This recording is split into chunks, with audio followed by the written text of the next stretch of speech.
Robservations with Robert Meyer Burnett.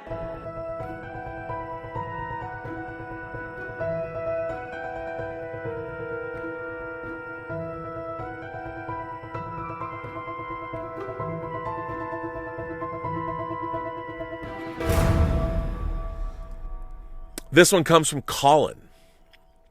Hey Rob, I am writing to you about your recent discussions of Superman Returns and Man of Steel. I am one of the people who loves Returns, although I have problems with it. I've given up on Singer ever explaining to us how the hell Lois Lane has Superman's baby but doesn't know he's Clark Kent. I suspect they just wanted to keep the fun of her not knowing his identity, even though that meant hand-waving the film stopping questions it raised, but I digress. I'm writing to you about Man of Steel, and your point about judging a movie for what it is, not what you think it should be. I am one of those people with very set ideas about Superman that Man of Steel went against. Your comments actually got me to watch Man of Steel again for a reappraisal, and that is no small feat. I watched the film and carefully considered it, and still have every goddamn problem with the movie I had before. If I could boil it down, it's that the film feels forced. They're so stuck on the idea of making Superman an alien, they push it even when it makes no sense. Honest question. Your kid's school bus goes off a bridge and all the children are saved. Your child somehow convinces you that young Clark used superpowers and saved everyone. Would you go scream at Clark's parents? That scene lost me. Was the angry parent disappointed their child lived? What's the motivation for this confrontation?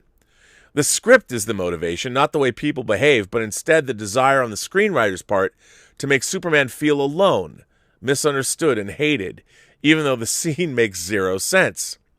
I found myself wondering if this Midwestern parent had sabotaged the bus in an effort to kill their own child, and if they would try again, knowing that 2 accidents in a short period of time would be suspicious to the authorities. You know what's funny? I never thought of that before. But this is a very valid point you're making. It's very, very valid. Clark is friendless, and apparently everyone hates him, which would be a fantastic title for this movie, by the way. That is the case for some of us. But my question is, why does he want to be Superman? Why does he save people when he doesn't even seem to like them? And the feeling certainly appears to be mutual. When he put on that suit, I had absolutely no idea what he was planning to do next. If Zod hadn't shown up, what would he have done? Rescue cats and stop crime? End war and cross the line into dictatorship slightly or severely? Just wear it in front of the mirror occasionally? I never got a sense of who he was and why he did anything other than save his mother and stop a superpowered madman from committing genocide. Again, what if Zod hadn't come to Earth? I love this, and all of these things are very valid. You've mentioned some of us taking issue with him not saving civilians in the final fight. For me, it's more that he seemed indifferent. I saw Man of Steel in the theaters, and when he made out with Lois in the midst of 9/11 scale destruction, I heard groans and a few chuckles in the audience. He doesn't seem horrified, heartbroken, or much bothered by the fact that thousands or tens of thousands are dead. It seems like he's on a first date. Snyder can't talk about realism, then shrug it off in a scene that takes place during a makeout that's a few minutes into what looks to be the biggest destructive event in American history at that point. I don't know if it's Cavill making these emotionally confused decisions or Snyder. He can't save everyone, but can he at least try? How about if he's trying and failing? Then he's just a journalist all of a sudden. No background interest in the career. It's just there at the end. I thought this was the realistic Superman Snyder was giving us. All that time, grabbing his bindle and riding the rails could have been used to show us things about his character, one of which being that the young Clark admires Edward R. Murrow or some other great journalists. Instead, all we see is a bullied young Clark. Everybody hates Clark. I could go on, but I think you get my point. For all the talk about realism, a modern Superman movie didn't give us much of a character. I don't know who this Superman is. I went to Batman v Superman hoping to find out, but I was on the edge of my seat when he was in that courtroom about to explain himself to at least tell us who he is. I'd rather he show it, but at that point, I'd just take the information any way I could get it. Instead, they blew the place up before he got a word out, and I watched a movie where I wanted Batman to kill Superman because it made perfect sense to me. In closing, I want to thank you for reading this. I know it was negative, but I just mean to tell you that some of us don't hate Man of Steel for being unlike the Donner movies. We just think this is a bad movie. I was stoked for Man of Steel. I was primed to love it. Instead, I found it lazy and unfocused, hell-bent on giving us sad Clark, no matter what sacrifices were required in terms of logic and human behavior. I have to go now. Someone just rescued my kid, and I need to go curse them out and threaten them. P.S. Did you read Angel's Inferno yet? I have not. Very curious to hear what you think of Johnny Favorite's return. That would be a sequel book to Angel Heart, and I cannot wait to read it. I didn't know it was out there. Colin, what a great letter. I got to tell you, bruh, I agree with everything you've said.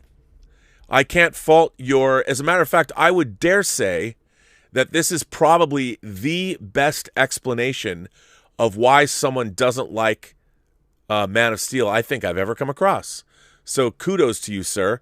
I mean, look, I still like the movie, but I can't argue with your sound logic here. You've done a great job of breaking down the very idea that we don't know who this character is.